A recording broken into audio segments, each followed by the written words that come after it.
Hello, everybody. Welcome to our program once again. As you know, I have been preaching about spiritual warfare, and I'm continuing that study today.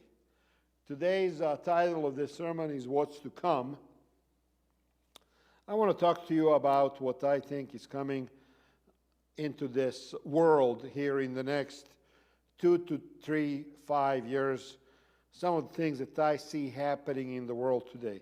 And you are obviously going to recognize these as you are also following the news and the internet and the media and everything that's going on in the world. You're aware of these things. Spiritual warfare is basically a term that is used to describe the war between God and Satan. And then human beings, we are in the middle of that war. And in the context of the spiritual warfare, Satan has always been trying to separate people from God and from his presence and from having a relationship with God. So it started in the Garden of Eden, we believe, where God had a close personal relationship with Adam and Eve. And then Satan interfered and created this warfare, so to speak. He attacked. He went after Eve and Adam and deceived them into separating themselves from God.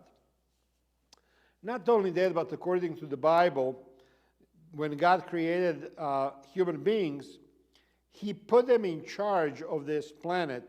He put them in charge of the garden. He let them live there and work it and control it. And they were the masters of that place. They were the masters of the earth. But once they fell, once they sinned, once they separated themselves from God, once they lost the protection of God, the Bible tells us that Satan basically became the Lord of this earth. And he is now the one who is in charge of the affairs of this earth. And the Bible teaches that after there was a war in heaven between dragon, Satan, and God, the dragon was kicked down to this earth, deceived Adam and Eve, and now is creating all kinds of chaos around us all the time. And we talk about spiritual warfare in the context of my and yours relationship with God. So when I preach about it, what I'm trying to tell you is that you having friendship with Jesus is going to be interfered with by Satan and his powers, his demons, his subjects, those who do his works, those who answer to him, those who are responsible to carry out his plans for you, your family, for your city, for the planet, for everybody on this earth. So this is a serious topic, and I want to go through the stages of deception. Deception is telling Eve, for example, you can eat of that tree, you're not going to die. That was a lie. That was a deception. She believed it. She ate of the tree, and she died. Not immediately, but some years later. That's what the deception is. When I think about the deception today, in the 21st century, I need to go back a little bit and talk for a moment about the theory of evolution that came into the effect on this planet 18th, 19th century. It became prevalent. The idea that God was not the one who created us. Evolution never explained how the life began, but they tried to explain that human beings evolved from subspecies until today. Here we are in all of our glory, intelligence, and so on. That was the theory of evolution.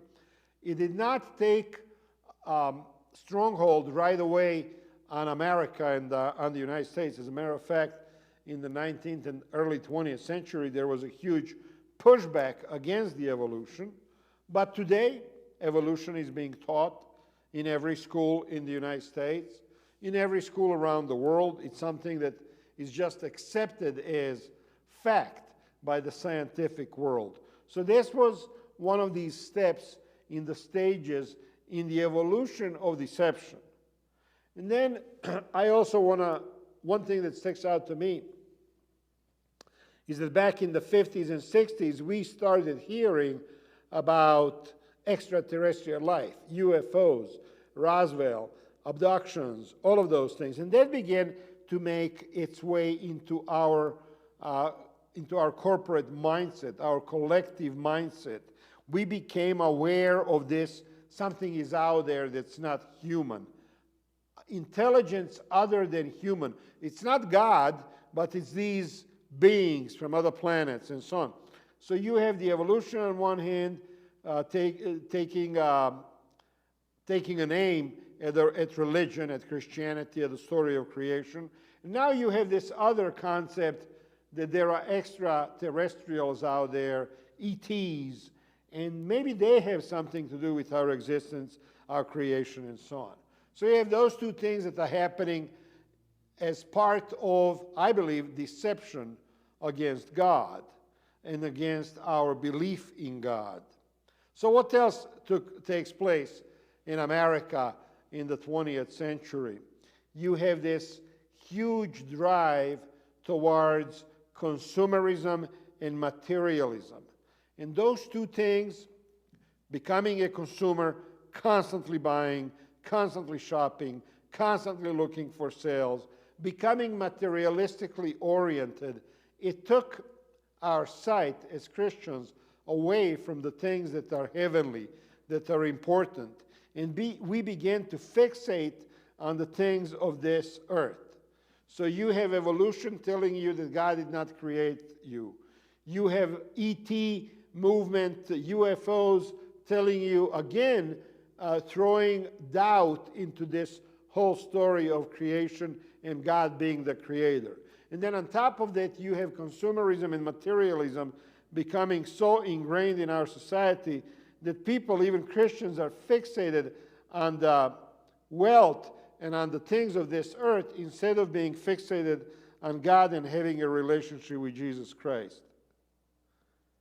And then, obviously, people are becoming deceived about who we really are, where we come from, the true nature of God.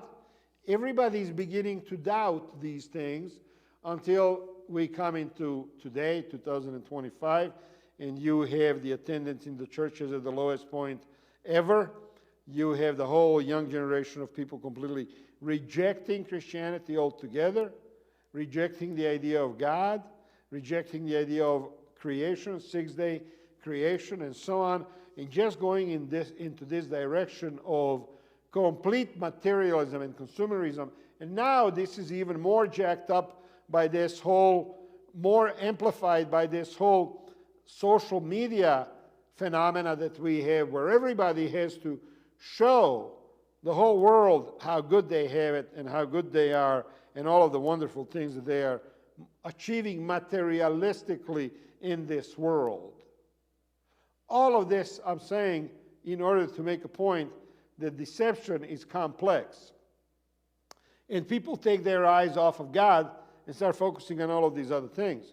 And this is why Jesus told us that the false messiahs and false prophets will appear and perform great signs and wonders to deceive, if possible, even those who have been elected for salvation. Even those who have a close relationship to Jesus, the attempt will be made that they be deceived and that they give up their relationship with Jesus.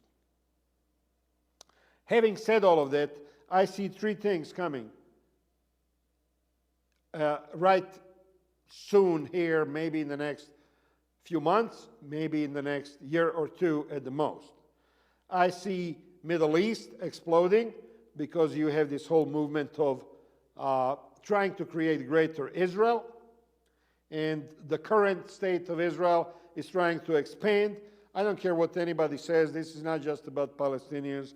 This is about creating a greater Israel because they believe that God gave them this whole land all the way from Egypt, all the way into Iraq, into parts of Iran, into parts of Saudi Arabia. As a matter of fact, when you look at there is a patch that Israeli soldiers wear on their uniform, and it's a patch of this that has a map of this greater Israel. So you have a potential here in the next few months for a major Middle East war where the United States will be involved, because both Democrats and Republicans support the state of Israel, and whatever they want to do, we are going to fund them and we are going to enable them, and they are going to be able to go and do this war of ethnic cleansing and so on, so that they could expand their borders. Well, that will lead to a pushback from all of these other countries that are in that area, and there is a huge possibility of a Middle East war, possibly even turning into a World War III. So you have that on one side, and then on the other side in Europe you have this movement towards a war, wider war against Russia, because present administration, American administration, has stated that they don't want to go to war against Russia. So European Union now is upset, and they are pulling together their monies and their militaries and their armies, and they are saying that they are going to go into the war with Russia in order to, they're using Ukraine as an excuse, but they want to go into Russia to see if they can split it up into smaller countries and neuter it so that everybody would be safer. Well, obviously, you're talking about another huge country with nuclear arsenal and the potential for millions of people dying. One of the European top diplomats said, if Europe can't defeat Russia, how will it defeat China?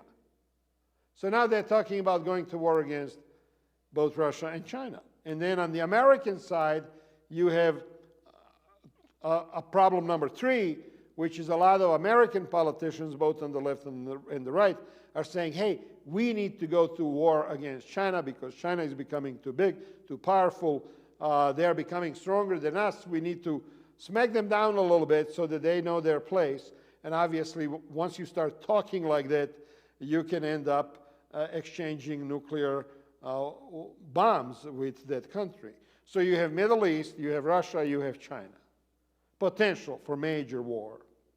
You have also, in January of this year, United States has imported 3 times the amount of gold that they did in December of last year.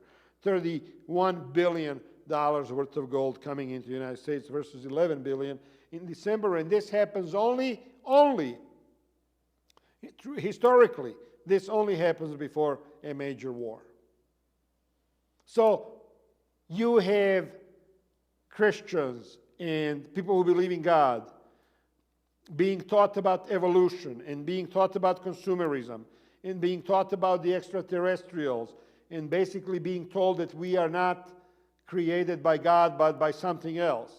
And then on the other hand, you have all of these situations coming to a head where there is a potential for a major World War III. I am saying there are powers that control all of that. The same Satan who deceived Eve, the same Satan, it says that there was a war in heaven between God and the great dragon, and great dragon and third of God's angels were thrown to this earth. We are talking about Satan and the angels who transformed into demons. I believe they are the ones who are creating all of this chaos. They are also the ones who are in charge of our planet, territorially speaking. When you look at the map of Ukraine and Russia and Middle East and United States, there are powers and principalities that have been assigned to different territories. When you look at the house where you live, there are powers and principalities, I'm talking about demons, who have been assigned to your neighborhood to create chaos in your neighborhood, in your city. Prostitution, crime, murders, thievery, all kinds of violence. This is not just happening because human beings are bad. This is also happening because Satan has the agenda to completely destroy humanity, and also in the process to completely deceive Christianity and Christians into not believing what we have believed for 2,000 years now. That Jesus is the Son of God, and then he died on the cross. Satan is trying to eliminate that whole narrative, throw it out of the window. And he's using all of these different methods and stories and narratives to arrive to that point. I read a story about President Carter being told that we were created by extraterrestrials and they are just experimenting on us, and that they are the ones who created all of the religions in order to keep humanity at peace with each other. And the story is told that President Jimmy Carter, when he heard that he became extremely depressed, and that for 2 weeks he just wasn't himself because he was told these things. I got a feeling, and I believe that we are all going to be told these things. I got a feeling that one day we are going to be told that we are not God's creation.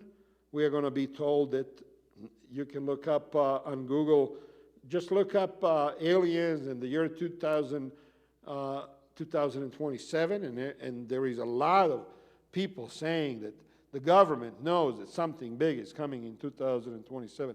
I know now I sound like a conspiracy theorist, but the fact is, I believe that one day we're going to be told we're not alone. There is an intelligence out here that is not human, and it's not God, and it's these beings, and they are the ones who are superior to us, and they are the ones who put this whole thing together, and a lot of people are going to believe it. And a lot of people are going to believe it. And a lot of people are going to give up their faith. A lot of people are going to say, well, all of this makes sense. What I'm here to tell you is that Satan is organized, I believe. I believe that he has demons in charge of every territory, every city, every village, every neighborhood, every house on this planet. And he's trying to cause Christians to get to the point where they just reject Jesus and reject Christianity completely and forever. So now I want to talk to you for a moment. You heard this, my whole spiel and my whole theory here on all of this. I want to talk about you for a minute. I want you to think about what's been happening to you in the last 6 months, to your life. The problems that you have had. Maybe you are experiencing some kind of a regression in your life, where you're going backwards instead of going forwards. Maybe you're experiencing some kind of a tragedy, some sort of a job loss, some sort of a loss of some other flavor. It doesn't matter what. Whatever your problems were, just think about the things that have gone on in your life for the last 6 months, maybe the last year. And I just want to ask you, do you think it's all an accident? Do you think it's all just something that just happens because here we are, we live on this earth? According to my teaching and what I'm telling you here, and according to what the Bible teaches about Satan and demons and powers and principalities of darkness, there are no accidents. There is a deliberate attempt to destroy lives, to destroy faith, to destroy love, to destroy anything that resembles the character of Jesus Christ within us as Christians. And Satan is not going to stop at anything to achieve that. His goal is your personal destruction. So when you think about that, what's your response? Where do you go from there? Maybe, look, I realize that some people, Christians, don't want to hear what I'm saying now. They want this fluffy, pillowy religion where they go to church and the pastor tells them that if they pray hard, all of their bills are going to get paid, and if they give tithe, they're going to get more money, and prosperity and good life and good things and all of that stuff. That people want to hear that. People don't want to hear that they are being watched, that they are being stalked, that they are being observed from the sidelines by somebody who wishes them ill. They don't want to hear that. People don't want to hear that they have been assigned an entity whose job it is to personally destroy you, destroy them. People don't want to hear that. They just want to hear stories about angels and how angels are protecting us and all of that stuff.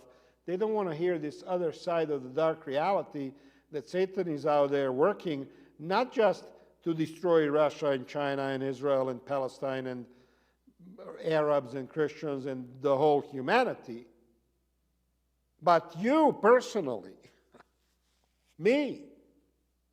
We don't want to hear that. Well, I'm telling you, that's what's going on. That's what the Bible is talking about. That's what happened to Adam and Eve. That's what happened to everybody in the Bible. That's what happened to Jesus. Jesus came to do his mission, and the first thing that Satan did was temptation, told him to jump off of the temple to kill himself, went after him for all of Jesus' time on this earth, just like Satan tried to make the life of Jesus miserable. And just like he tried and succeeded in killing him. What? You think that he has a different plan for you? I mean, when you think about Jesus, you look at everything that Satan did to him, and it was planned, it was tactical, it was powerful, it was organized. The powers of evil, who knows how many legions of demons were after Jesus. To see if they could shake him, to see if they could destroy him, to see if they could derail his mission. And you and I, we think that Satan does not have a plan for us, that we are just going to skate free, that he's not going to attempt to derail our lives, that he's not going to attempt to separate us from the love of God like he tried to separate Jesus. I mean, you remember the prayer that Jesus said on the cross, "Oh my God, why have you abandoned me?" That's what Satan was successful in doing. Get to the point where Jesus felt abandoned. But he wasn't. God's angels were there. And that's what Satan wants to do with you. He wants you to come to a moment in your life when you're going to say, God has abandoned me. There is no God. I don't believe this anymore. I'm done. I'm walking away. So what are you going to do about it? How are you going to deal with it? I think if once you recognize that you have an enemy that is bent on destroying your life. I mean, if you have an enemy, a human enemy, and you're having a fight with this person, you'll try to negotiate or renegotiate, or you try to come to some kind of a conclusion, peaceful conclusion, maybe separation, maybe some kind of a whatever, stalemate. But if you have an enemy and you realize that they are out to kill you, to destroy you, they do not want to compromise, they do not want to make amends, they do not want to find the solution that is win-win for everybody, they just want to destroy you. Well, at that point, the only choice you have is to fight back. And the only way that you can do that is through the power of Jesus Christ. The only way you can do that is through the principles and practice of prayer. The prayer which starts in the morning and recognizes God as the creator of heaven and earth, that gives glory to his Son Jesus Christ for dying for us, and the prayer that asks God for his power in the form of his Holy Spirit in our lives. That kind of a prayer is the only thing that can give you security from everything that I've just been talking about, these attacks by Satan. So I'm asking people to, by the way, this is intercessory prayer. I have put it on our Facebook page for the church. Arvada Seventh-day Adventist Church. If you go on our Facebook page, you will find this. Prayer, how to pray to Heavenly Father for protection. How to pray for authority over Satan, because Satan is trying to have authority over your house, over your job, over your marriage, over your kids, over your future. How to pray to have the alignment with God's will. How to pray to achieve victory over everything that Satan is throwing at you. How to pray the prayer of thanksgiving and endurance, because one who endures to the end will be the one who is saved. So you want to learn how to do that. You want to spend time in that. The only